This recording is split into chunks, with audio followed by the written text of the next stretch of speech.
หน่อไม้ใหญ่พี่น้องหน่อไม้ใหญ่น้องฮักเอามาให้เบิ่งหน่อไม้หน่อบักใหญ่เลยพุ่นนะหน่อไม้จีนหน่อไม้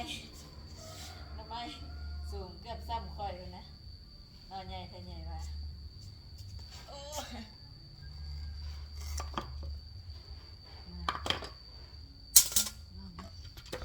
บ้องกะเอา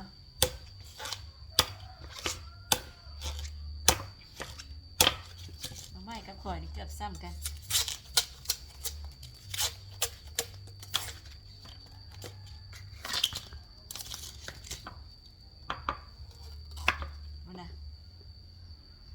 ความวันใหญ่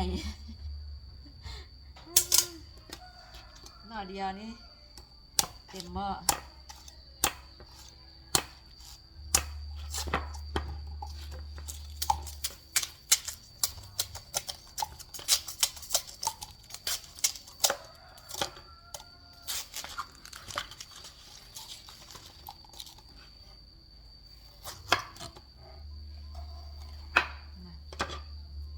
ไปแต่สอน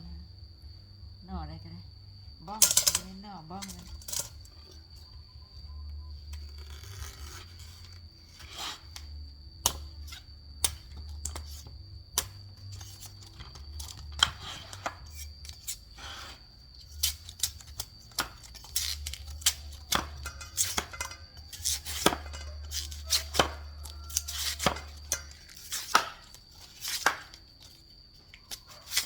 น้ำไม่จีนเดี๋ยวนี้เขาพากันมาปลูกหลายน้ำไม่จีนโอ้เฮีย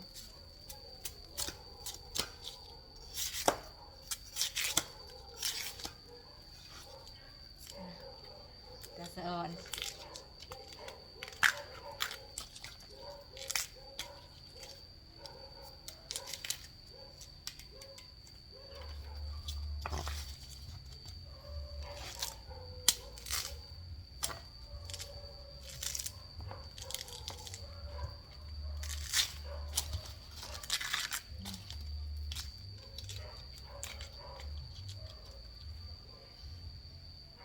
สวยจะไปจักยี่เทิงมาขั้นตอนการจักเลยเด้อพี่น้องอะไรมันใหญ่หลายเอารวงได้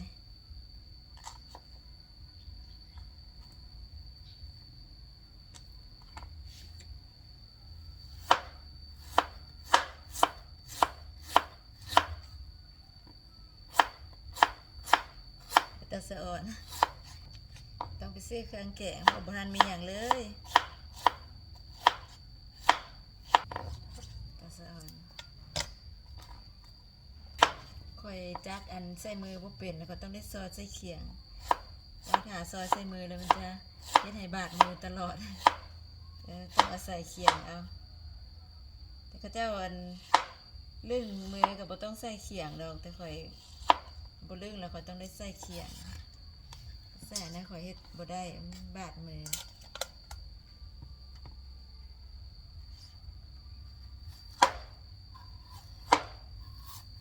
เอาเลยกลมๆนี่ลูกกลมๆมันคือใหญ่คนเนาะ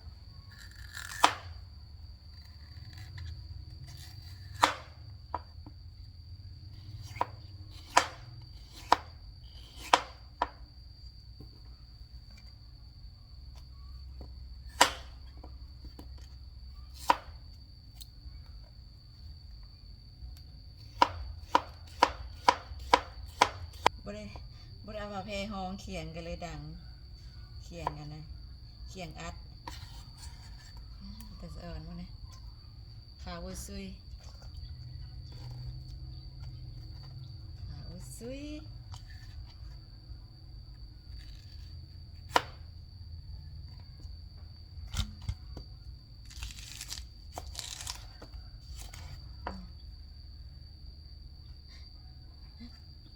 แต่ปลายมันได้นี่ก็ยัง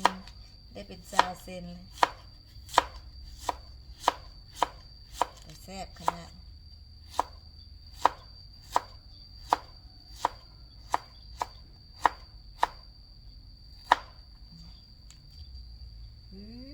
เ ยั่วยั่วเลย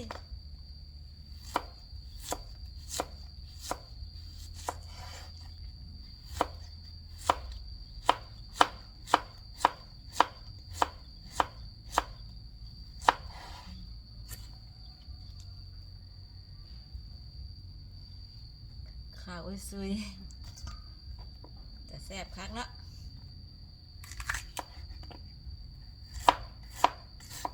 อาหารบ้านนาอยู่บ้านนอกมันกินแต่แบบนี้แหละเวลาเฮ็ดไร่เฮ็ดนาแต่น้ำไม้นี่แหละเพื่อสิดำนาแล้วก็กินแต่หน่อไม้จนสิเป็นด้วงแต่ก็กินได้ทุกอย่างได้หลายกินยำใดก็แซ่บนั่นได้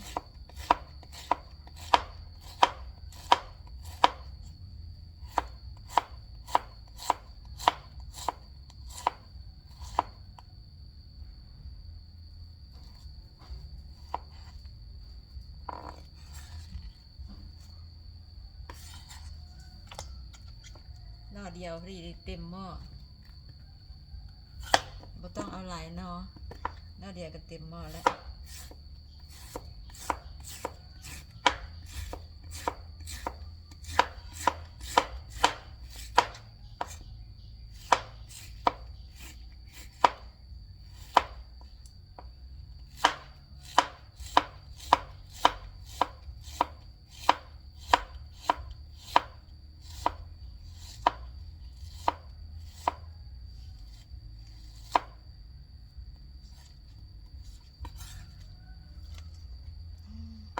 ยั่ว